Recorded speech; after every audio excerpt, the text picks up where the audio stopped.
Hello, and welcome to another episode of Rights for Women. We are just back from a short break, a 2-week break, in which I was writing, getting my head very much into my current work in progress, for which I have a very tight deadline, and also setting up our Substack platform. So a huge shout out to my VA, Annie Bucknell, for encouraging me to do this and for helping with all of the setup on Substack.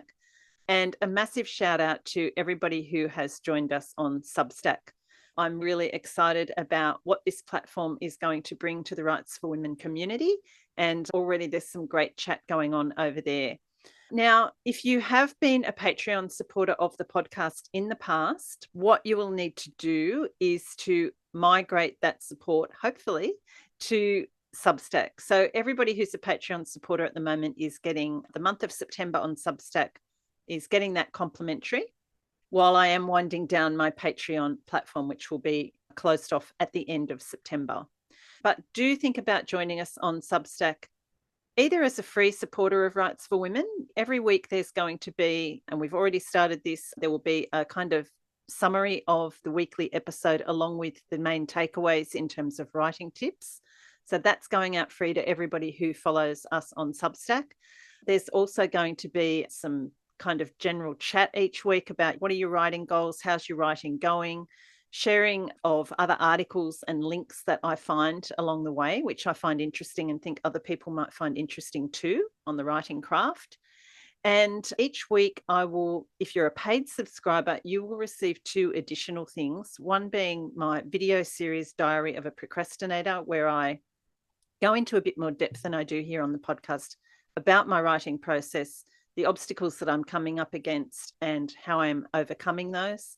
And also I've started a series called Currently Reading, where I share a couple of pages from the book that I'm currently reading and do a bit of an analysis, I guess, like my English teacher background coming out, where I actually deconstruct the writing on the page. So there's actual video of the page on the screen, a little talking head there in the corner of me talking about what we can learn from these pages as writers. There are also other benefits which you will find if you pop on over to Substack and sign up. I hope that you will join us there. As I said, it's really going to be a great way of expanding the Rights for Women writing community and just supporting each other in this crazy journey that we are all undertaking in writing our books and creating and setting up our writing lives. So that is what's been happening. This week on the podcast, I have the second in the series called Under the Influence, 4 books that shaped my writing. Now, probably a month or so ago, I put out the first episode in this series, which was actually me talking about the 4 books that have influenced my writing. So you can find that there on the Rights for Women list on your podcast platform or also at rightsforwomen.com. And that one was just me talking about those 4 books and also reading a few short excerpts from them.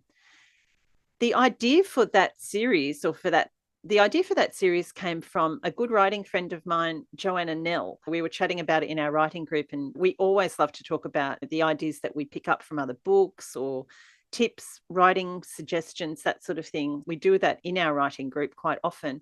And Jo said, would be great if we talked about books that have really influenced our writing. So it's only fitting that Jo is the first guest that I have on the Convo Couch talking about the 4 books that have influenced her writing. So if you aren't familiar with Jo, although I think most regular listeners to the podcast are familiar with Jo because the episodes that I've done with her in the past have always been hugely popular. Jo is a fabulous writer. She's internationally published best-selling author of 5 novels.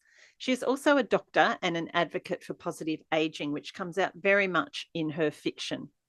Jo's 5 books started with The Single Ladies of the Jacaranda Retirement Village, The Last Voyage of Mrs. Henry Parker, The Great Escape from the Woodlands Nursing Home, The Tea Ladies of St. Jude's Hospital, and Mrs. Winterbottom Takes a Gap Year.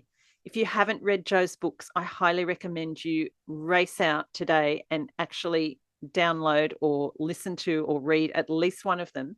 Jo is expert at combining hysterically funny humor, and she has that wonderful sense of English humor with absolutely heartbreaking and heartwarming moments in the lives of her characters. So I always devour her books in a couple of days, and I highly recommend them as reading. So let's get on to actually chatting to Jo as she shares 4 of the books that have really influenced her writing.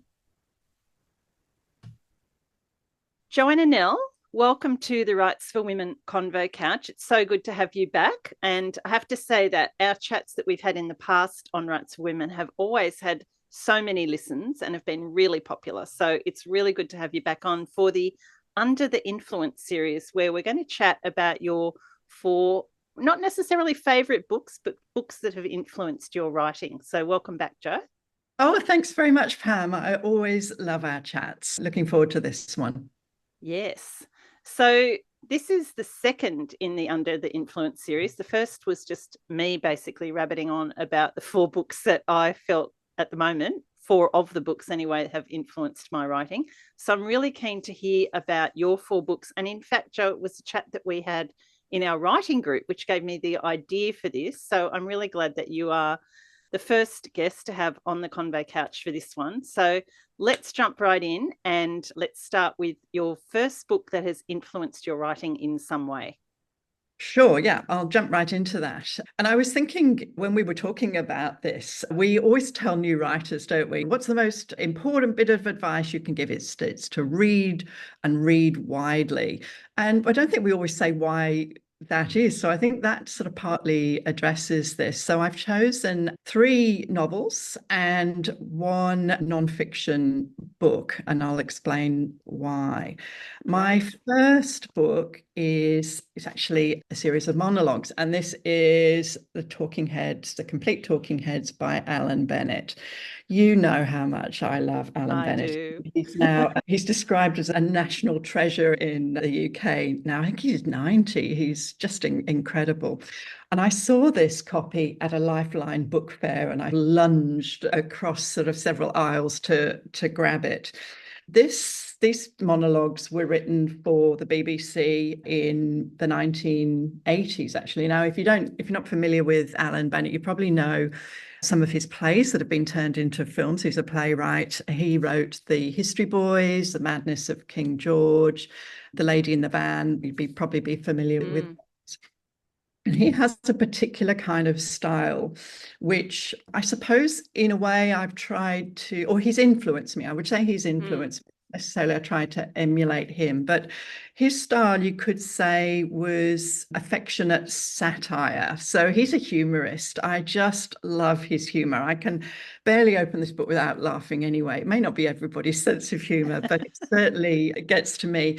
He shows great respect. It's never mocking, but he's a great observer of life's comedy, and he's got a great ear for dialogue, really authentic dialogue, and particularly I think reflecting his upbringing. He grew up in a very working class area in Leeds, and I think he particularly gets a certain type of person, and he, I think, hits the sweet spot of tragic comedy. He finds humor, but the deeper you go into each of his stories or monologues, you'll find that there's an underlying pathos there.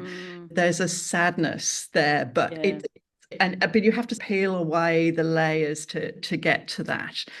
And I listened to an interview with him, and he said that in his writing, he tries to make people both laugh and cry, but never be quite sure of which they're trying to do. So you laugh, you're never quite sure whether you should be laughing or crying. And I think one of the ways he does that is he juxtaposes some really opposing concepts. So just for these monologues here, which are really just a one person telling a story, and that they're very clever, but he often puts 2 very distinct or very opposing concepts together. And one of my favorites here, Miss Fozzard finds her feet. So Miss Fozzard's a very straight lady who has athlete's foot and goes to see a new chiropodist, or podiatrist, we probably call it here, Mr. Dunderdale. And Mr. Dunderdale asks her, as he's finished her treatment, that he'd really like to try on a pair of fur boots that he's got. And as he has a bit of a bad back, leaning over to do people's feet, he asks her to walk up and down his back. So we've got a very straight woman who's being asked to do these weird things by a kinky podiatrist. It's that situational sort of It comedy is setup, isn't it? situational, Yeah. exactly. And the one I'm just going to, I'll read you a little bit from, is probably my favourite and one of the most famous ones. It's called Bed Amongst the Lentils. And it's a monologue by Susan, who's a very bored vicar's wife. In fact, she's an alcoholic, I think. Jeffrey is her husband.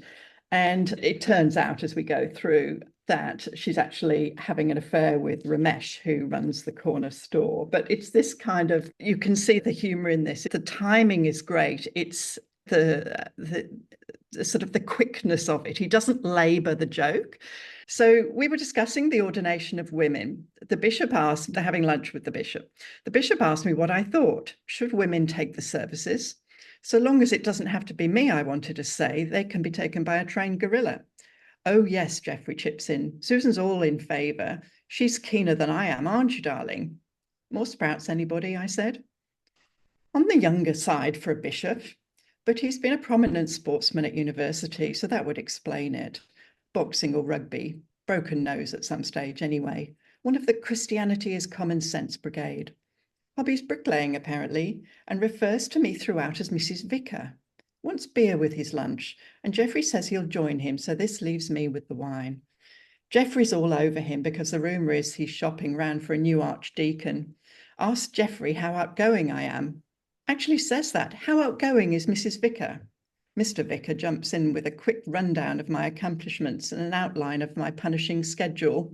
On a typical day, apparently I kick off by changing the wheel on the Fiesta, then hasten to the bedside of a dying parishioner, after which, having done the altar flowers and dispensed warmth and appreciation to sundry parishioners en route, I top off a thrill-packed morning by taking around Meals on Wheels, somehow. And this to me is the miracle, says Geoffrey, somehow managing to rustle up a delicious lunch in the interim. The miracle somewhat belied by the flabby lasagna we're currently embarked on. The ladies, says the bishop, where would we be without them? And it's just It's beautiful, isn't it? It's so pared back in a way. It's so dry. Yeah. It's so dry, isn't it? And I love the way in that, Jo, that we're really in, like you say, obviously it's a book of monologues, but we're really inside her head, aren't we? Like it is that talking head talking to the reader. And that's something that we can do in our fiction writing as well. Absolutely, because it's really a stream of consciousness, isn't it? And everything is said through those thoughts and what they choose to say out loud. So that's something that you would obviously be very comfortable with in your writing, isn't it? Yeah, I love that. And I can definitely see the influence there in your writing, that kind of, just that really dry characterization. And I keep meaning to read that book because you've recommended it so many times. So once I get to my deadline this year, I need to borrow that one from you. It's an oldie, but it's a goodie. Yeah. What's next? The next one is actually my nonfiction book. So this is, I don't actually have the actual print copy. Oh, so I don't know if you can see that. It's called Difficult People by Dr. Rebecca Ray. And I honestly don't know how I came across this. It's one of those books you just stumble across, and I downloaded it on audiobook, listened to it. And it really struck me as being a really useful, almost a craft book. It's non-fiction. It's a self-help book written by Rebecca Ray, who's a clinical psychologist on the Sunshine Coast. She's written quite a few other books. And look, I would argue that we all have a difficult person in our lives, whether that's family, we're lucky enough to have someone close to us. It could be a friend, it could be a work colleague. That's someone who makes everybody's life a little bit difficult. And I've always been fascinated by human psychology. I suppose that goes back to medical training. And I worked for quite a while in psychiatry, and we would often do a formulation when we were working out a case history to work out why somebody behaved the way they had become unwell. So what were their predisposing factors? What happened in their childhood? What was their early influences? The precipitating factors? What had happened to bring that episode to light now? And the perpetuating factors, what were the factors in their personality and their sort of social situation that meant it went on? And so I've always been interested in why people behave as they do. And I was interested in this from the point of view of creating a difficult person as a character. And in my new novel, my protagonist lives with his elderly mother, who's very self-obsessed. She's sort of quite dismissive of him and critical and a little bit, I wouldn't go as far as to say she's narcissistic, because we tend to throw that label around. But I had to work out, I couldn't just make that character like that. They had to have that some sort of reason for being like that. So this book came along at quite the right time. And I would suggest, if anybody wants to read it, that you actually read it from cover to cover, or listen to it cover to cover, because each sort of chapter tends to build on the one before. Okay. But then you can go back and highlight and look through the sections you want to. And I think it's really useful in creating, when we have a three-dimensional character, we have a good idea of their backstory and their motivation. And particularly when you're creating your antagonist, you want that conflict between the protagonist, our main character, and whoever is stopping them from getting what they want and causing the sort of the chaos in their lives. But creating that relationship dynamic, I felt it was really, really useful for that. Sounds great, Jo. It's funny, like last night I just sat down to sort out my workshop for the Northern Beaches Readers Festival, which is coming up in a couple of weeks, which is on characterization and climbing inside your character's skin. And I was making some notes or preparing some slides about the character's wound and all that sort of thing. And the more I think about that, the more crucial I think it is that we really know what that wound or wounds are for our main characters. And as you say, for the antagonist as well, because otherwise the antagonist can just come across as a cardboard cutout, can't they? Where we just get the surface of them, but we don't really understand their motivation or anything about their psychology. So this book sounds like it would be really helpful with that. And we want all the characters to have a character arc, don't we? It's not just the protagonist who needs to change through the novel, it's the antagonist as well, to a degree, depending on the genre. The second half of this book is giving strategies to either help a person who recognise themselves as difficult to change, or managing somebody like that. It was actually good to show how a person can change. And it reminds me a little bit of Angela Ackerman's Emotional Thesaurus and that whole series there. It's really that, but goes very much deeper. Do you want me to read just a paragraph? If you've got a little paragraph there that works, that'd be great. A short paragraph or two here. It says, this is just going a little bit more into who is a difficult person. And she says that humans are experts at self-protection. From childhood, we develop strategies to manage the risk of physical and emotional harm. Like a metaphorical door we can choose to close or open to another person who is trying to connect. Children and adolescents who don't have the opportunity to experiment with these strategies safely and with support ultimately learn ways of relating to others that are unhelpful. Their doors are either permanently open, letting anyone and anything in, or they put up walls, keeping everyone and everything out. Sometimes that door becomes a tool of manipulation, opening or closing, depending on the advantage the person is seeking for themselves or the punishment they're attempting to place upon someone else. And occasionally, they grow into hurt people who hurt others and or themselves. So. That's so good, isn't it, for our writing and our characters? I love that. And I think the thing that really highlights that paragraph too is that, you know, the same thing could happen to multiple people, or a similar thing in their childhood or early life. And the way that everybody reacts can be so different. So that's what can really help to make our characters so unique, you know, in terms of the way they react to that and the environment that they grow up in and all those other factors that come into play, even as the story itself unfolds. Absolutely. And I particularly like that last little bit where they say they grow into hurt people who hurt others. Having an idea of your antagonist as somebody who can actually almost be a sympathetic character, they're a hurt person, maybe almost make the reader empathize. Yeah. And even for our protagonists, because our protagonists have to have flaws as well, and often have a kind of fatal flaw, which goes back to that kind of wound and the hurt that they feel that they can then project onto others. I'm actually reading Blue Sisters by Coco Mellor at the moment. Coco Mellor. Have you read that one?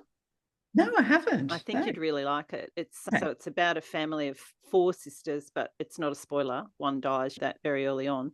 And then it's the way that all of them, 1 year down the track, the way that they're still dealing with grief and the way it's affected their relationships. But that idea very much also goes back into their childhood. She handles the backstory really beautifully, but that idea that each of them is struggling with their own hurt as a result of what happened to their sister, and the way that causes conflict between the three of them is really interesting. I like the sound of that. Yeah, Yeah. I think you'd love it. That sounds great, Joe. Another one I'm adding to my pile. I think It I'm is. going I to end suppose, up with a lot more reading through this series. yes, it's a kind of craft book in a way. But the next one I want to talk about is Kent Haruf, Our Souls at Night. Please read the book. Do not watch the movie. Okay, I haven't With done either Jane, yet, so it was we'll take that completely tip. ruined. I'm so sorry, any Jane Fonda, Robert Redford fans, but the book is sublime. The movie was very average. I read this a while ago, and it's Ken Haruf is an American author. This was his last novel. It's a very short novel. I don't know. It's 194 pages. I don't know how many words it would be, whether it would be even be a novella. And it's a tender love story. What appealed to me, it's between two older characters, Addie and Lewis Walters. They're neighbours. They've lived in the same neighbourhood for years and years. They're both on their own. They're both lonely.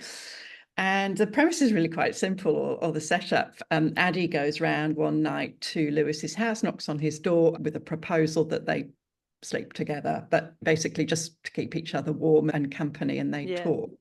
And it's a very, if you look inside, that the prose is very spare. There's very few words in it. There's no speech marks. There's very few dialogue tags. You feel that every word has fought it for its place on the page. It's a little bit like a short story. In that there's a real economy of words, but not of emotion. I think it's a masterclass in how much you can convey of emotion in so few words, and trimming the fat down, because we always feel like we're needing to explain things and spell out and labor what the emotions and the feelings are.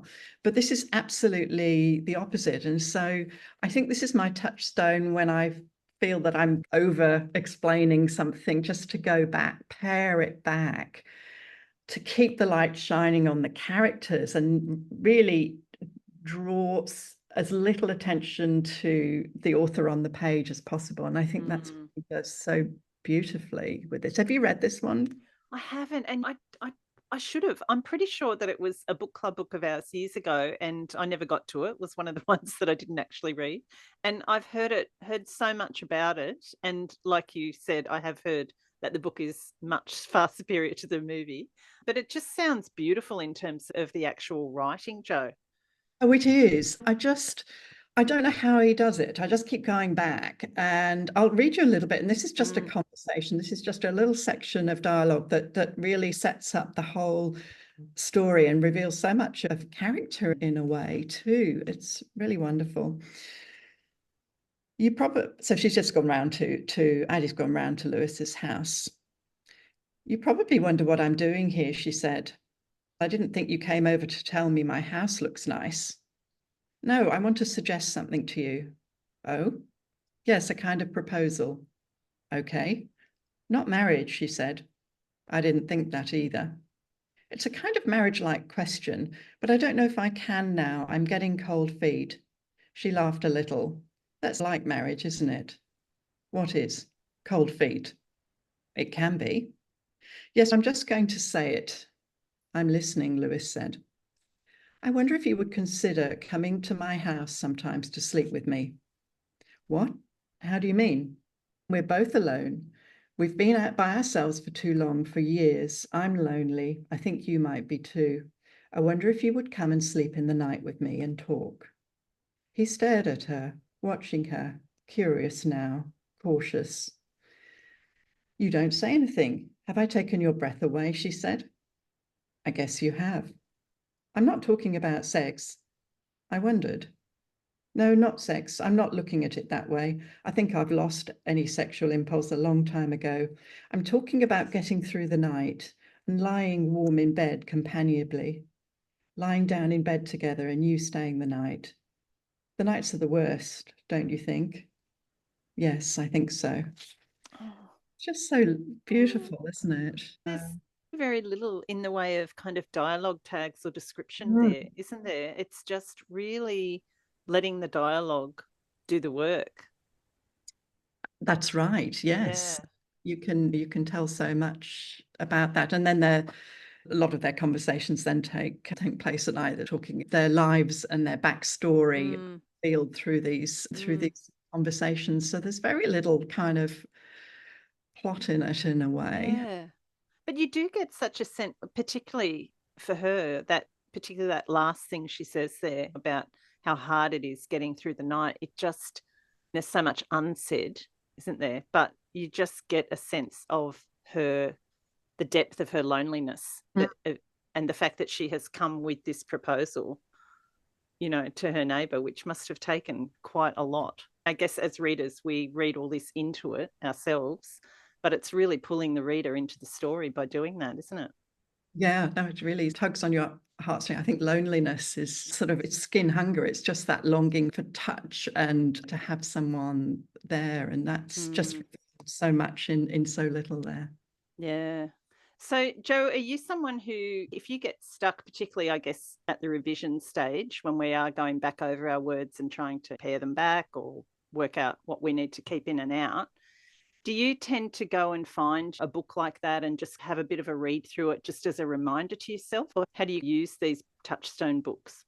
Yes, I think from time to time I do pick them up. I wouldn't say I necessarily have them on my desk, but I think that each time you do a revision of a draft of a book, I suppose you're looking for something different. And perhaps the next time I do my draft, having talked about this book and picked this up, I'm going to be looking to really pare back on, particularly on the explainers and the repetitions, and to pare it back. I do tend to underwrite and then fill in later, but then a lot of that comes back. I'm not sure, are you an overwriter or a writer in the beginning, Pam? I'm not really an underwriter. I'm probably, I don't know, that's a really interesting question, actually. I tend to add a bit and take away a bit. So Yeah. it usually ends up being about what it was in the original kind of draft. But yeah, there might be missing sentences and then new ones that I've added in. Yeah, add a bit, take away a bit. Yeah. I was wondering when you recently edited one of your first novels or Yeah. a republication, whether you found yourself cutting back No, or adding, yeah. yeah, I added to that because I do write in a deeper point of view now. And I guess there's more interiority from the protagonist. So I was really adding, I think, more of that in and probably adding a little bit more to the setting and that sort of thing. So, yeah, in that sense, yeah, I definitely would be adding. Yeah, because that, I mean, Yeah. that particularly description, listening to your episode of what we were talking about under the influence, you were talking about how you love that descriptive language. And I think that great sense of place is one of the strengths of your writing as well, Pam. Oh, thanks, Joe. Thank you. Do What's you want next? What's next? My fourth book is Elizabeth is Missing by Oh, Emma Healy. This one actually has recently been made into a film, which I haven't seen yet. oh, But has it? yeah, I haven't. Oh, Yes, I okay. believe it came out last I year. listened to the audio book of that quite a while ago now, but yeah, it Yeah, was great. I read this when it came out back in 2014. I think it won the Costa Book Awards in 2014. I was just blown away by its originality. And I'm not ashamed to say that this book inspired me to write The Last Voyage of Mrs. Henry Oh, I can Parker. see how that would, yeah. Yeah. So this is, I think this might have been her debut, actually. It's Wow. taken from the point of view, in first person point of view by Maud, who is a forgetful lady. Look, again, it's not a spoiler to say she has dementia. So she's living with memory loss. And as such, she's an unreliable narrator. So we're seeing the story, we're seeing the world through her eyes or how she chooses to make sense of it. She has a long-suffering daughter, Helen, and a carer, and she can't remember to drink the cup of tea that's just been made for her, and she can't follow instructions. She makes herself little notes and leaves them everywhere and then can't work out what the note's about. She fills her cupboard with canned peaches, and much to the annoyance of her daughter. But this is a murder mystery, and in the present time, she has lost her friend, or her friend Elizabeth, who's her sort of partner in crime, her best friend, has gone missing, and nobody will really say to her where Elizabeth is. So she's trying to find Elizabeth, and she's trying to put together some clues and little notes and things that she's written herself.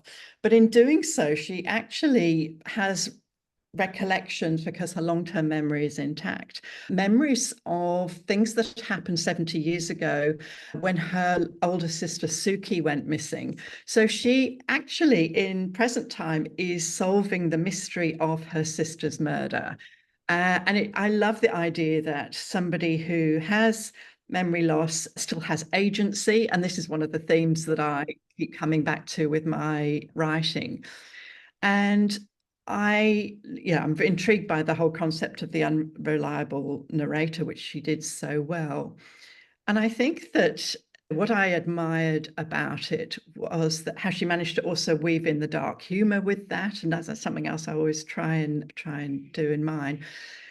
But it was so brave. It was so original. And often having ideas is not the problem with writing novels, is it? It's which idea do you go with? And with me, sometimes it's a safe option, and there's one that's a bit out there. It's a bit brave, and you think, oh, can I pull that off? Is that the right one? It's a bit ambitious. It's a little bit novel. It scares me a little bit. And I think after reading this, I always go back and think, no, that's the one. That's where the excitement is. That's the one that gives you butterflies. It is possible to pull off something like that. So this always reminds me to be brave. Yeah, I love that. It's so good to have a book like that, isn't it? Where it's just, yes, if she can do it, I can do it, or I can at least try. Do you have one like that? Is there Um, oh, that's a good question, actually. I'll have to think about that. Yeah. Yeah, I'll leave that with me. I'll chat to you about that at some point if I think of one. Is there a little snippet there that you could read from that one, yes. Jo? Or? Yes. There we go.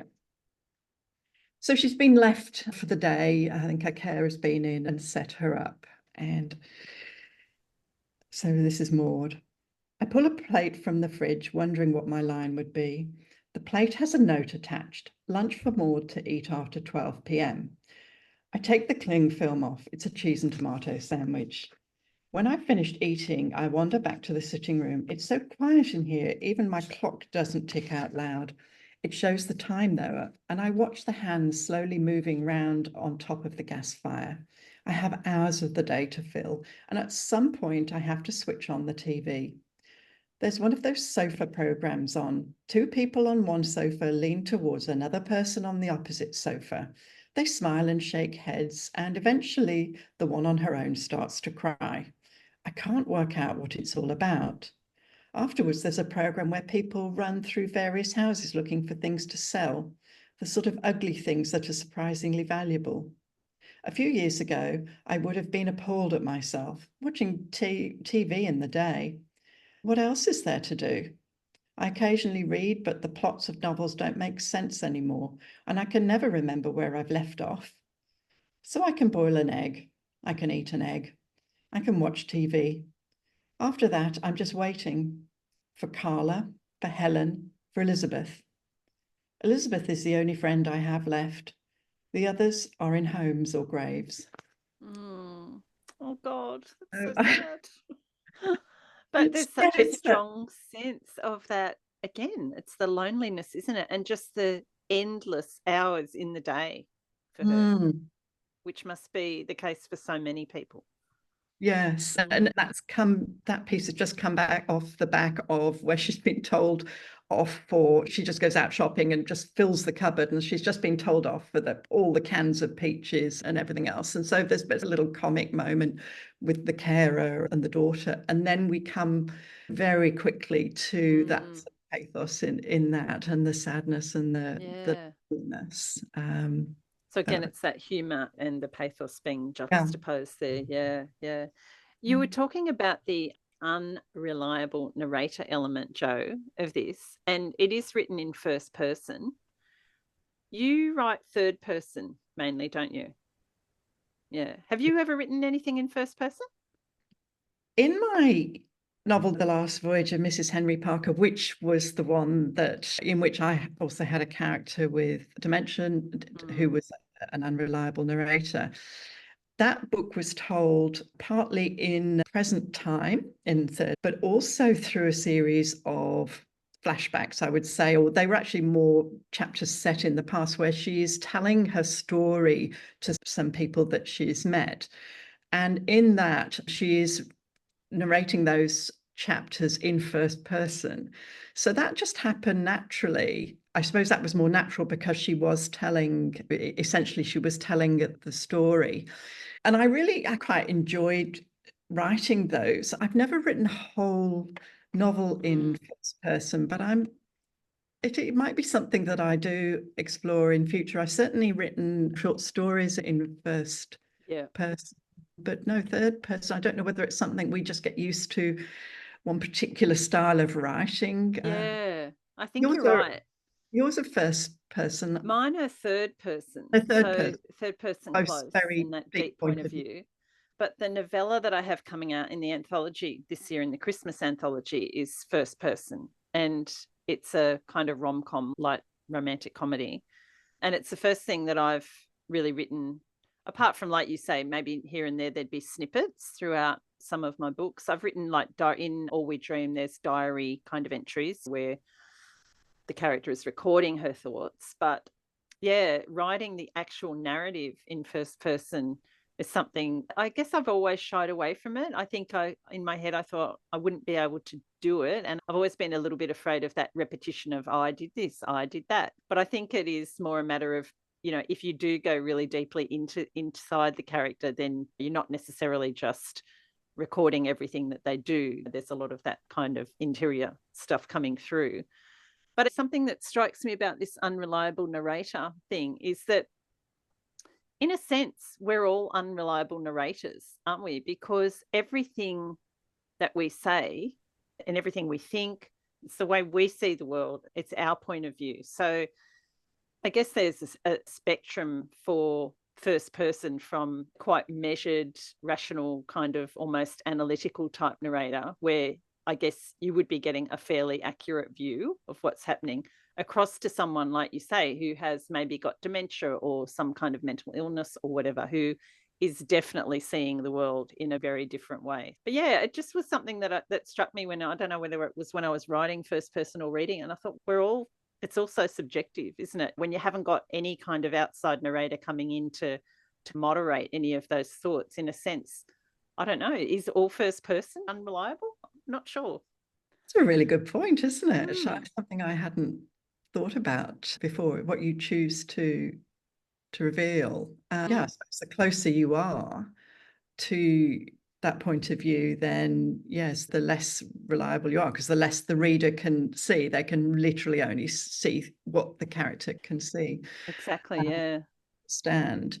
So I don't know if is it a matter of genre as well with that person as well, whether it's more of I often think if it's a rom-com or if it's a sort of slightly pacier or younger protagonist. I don't know whether it's a style that's come into fashion. Yeah, a lot of YA's first person, or that kind of YA crossover, and a lot of the romanticy books I think that are around at the moment are first person. But yeah, anyway, I think I've overcome my horror, or not horror, but my aversion to writing it. And I can't think wait because, to read it. Hopefully it's worked okay. And actually, in fact, the next novel that I'm going to revise, which is one that you've read, Because You're Mine, I'm going to convert bits of that into first person, just because I've had a little play around with that, and I think it does allow you to get really deep inside the character's head. So we will see how that goes. Very exciting. Jo, that has been absolutely fascinating hearing about those 4 books that have been touchstones for you. So thank you very much for sharing all that. My pleasure. Before we go, can you give us a little update on your writing? Where are you at?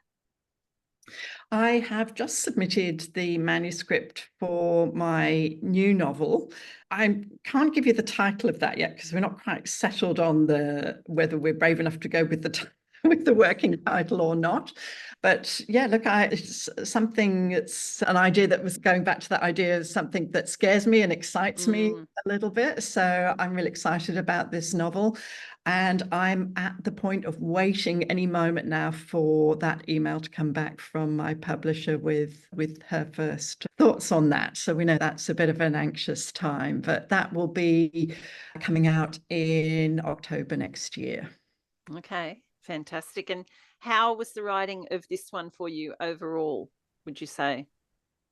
I think that once I had got the idea, I think that I had the characters, but early on I didn't have the plot.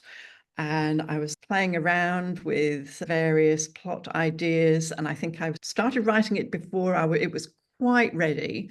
But once the plot came together, it wrote like a dream. So hopefully, that I think it's one of those where you start writing too soon before it's all fully cooked and fully formed. Character always comes first, plot's always second to me. So that shouldn't have been too much of a surprise. But yeah, the writing of this one was so much fun. Maybe that writing, just that initial leaping into the writing, is part of your process too. And that's how you learn about the character and get the kind of that first handle on who the main character is, who the support cast is, all that sort of thing, and then stopping and going back and looking at your plot more in more depth at that point. I think you're right. I think I tried to plot this one out, trying to make this one easier. But no, you're right. I had to write my way into this. And I think that perhaps I do have to accept that's part of my process. I just have to live with that messiness of finding my way into the story. And I've had to come to grips with that too, unfortunately. And Jo, as someone, for me, as I'm about to launch into a couple of weeks of absolutely manic writing to try and reach a deadline that I have coming up, do you have a routine that you follow when you are sitting down to a writing session, or is it just sit down, open the laptop, go?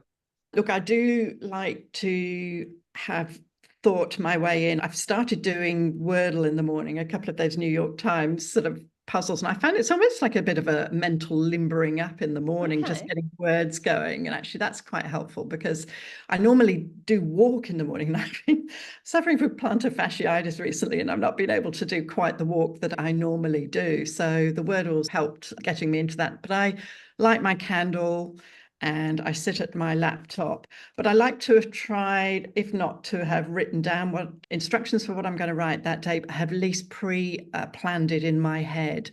Be a scene. I generally start a scene a day, and when I've written that scene, I'll just finish, and that could be an hour, it could be 6 hours. So I like to try something in my head. I like to try and get in and create that whole scene, or whether it's revising that whole scene. And when I've done that, then I finish for the day.